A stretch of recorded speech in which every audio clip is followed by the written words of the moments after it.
اس کو کہا جاتا ہے بدعت. دین کے اندر نیا کام.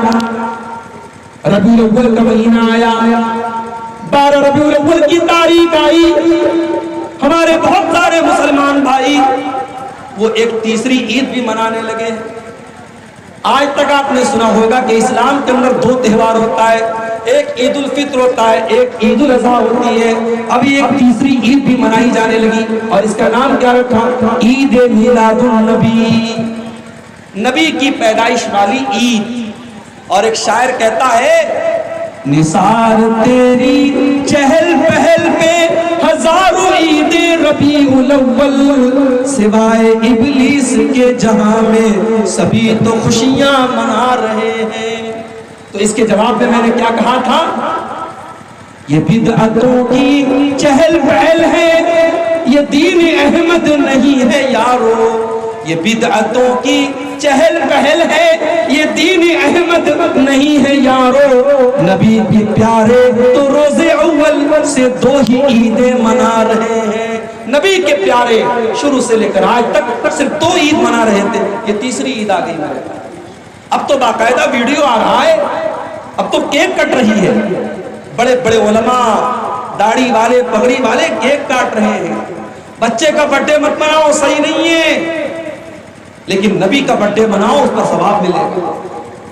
میرے بھائیوں, اسلام کیا تھا جنہوں نے کیا کیا, اسلام کیا تھا اور انہوں نے کیا بنا دیا.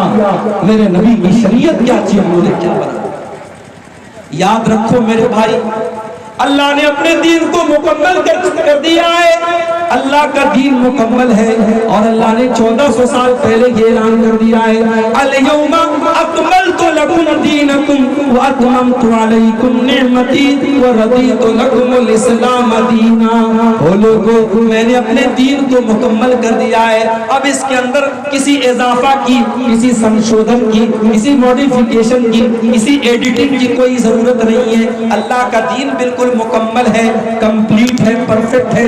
اللہ کے دین میں کوئی چینجنگ نہیں ہو سکتی. اللہ کا دین 1400 سال پہلے مکمل ہو چکا ہے میرے بھائیوں.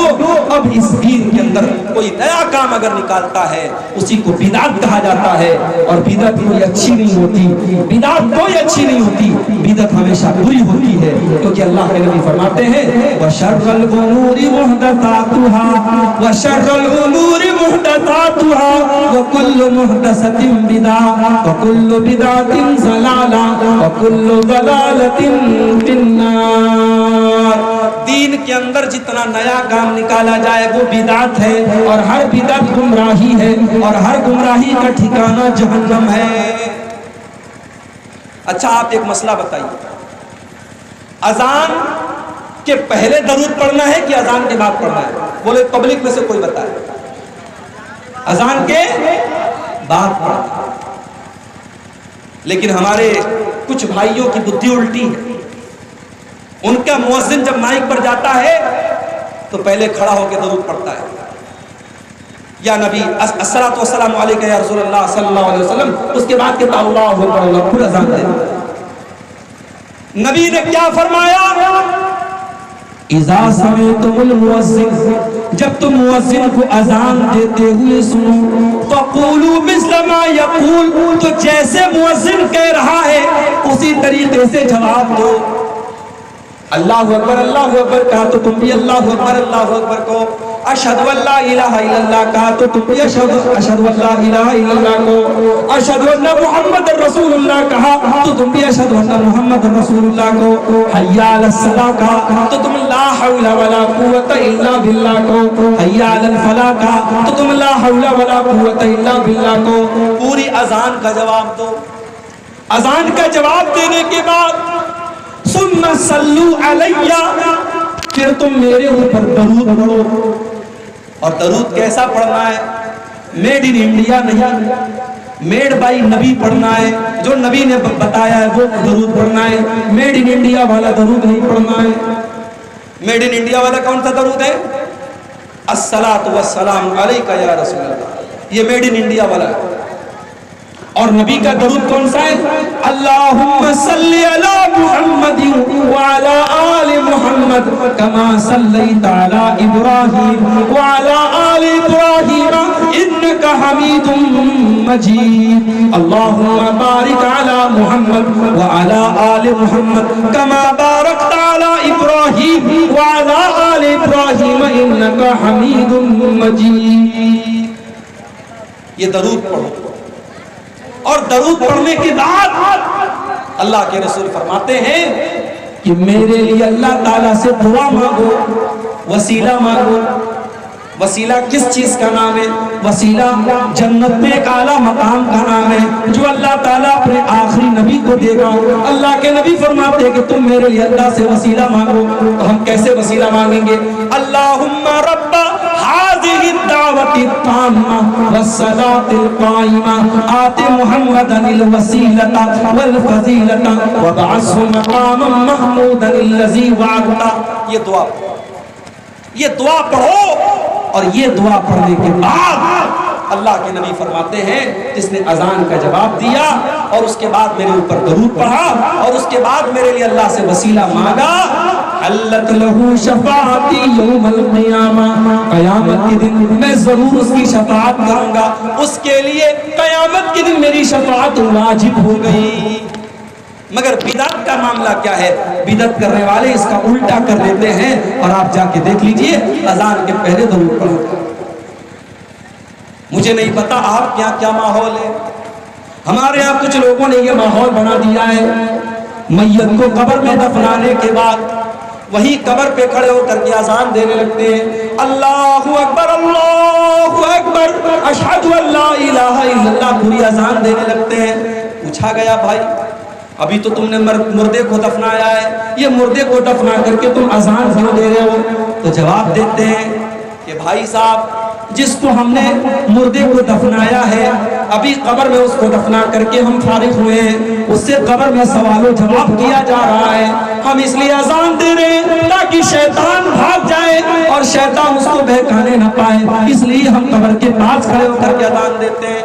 میں نے کہا بھائی بات بالکل صحیح ہے، اذان دینے سے شیطان بھاگ جاتا ہے، بالکل صحیح بات ہے، مگر قبر کے اندر شیطان نہیں پہنچ سکتا.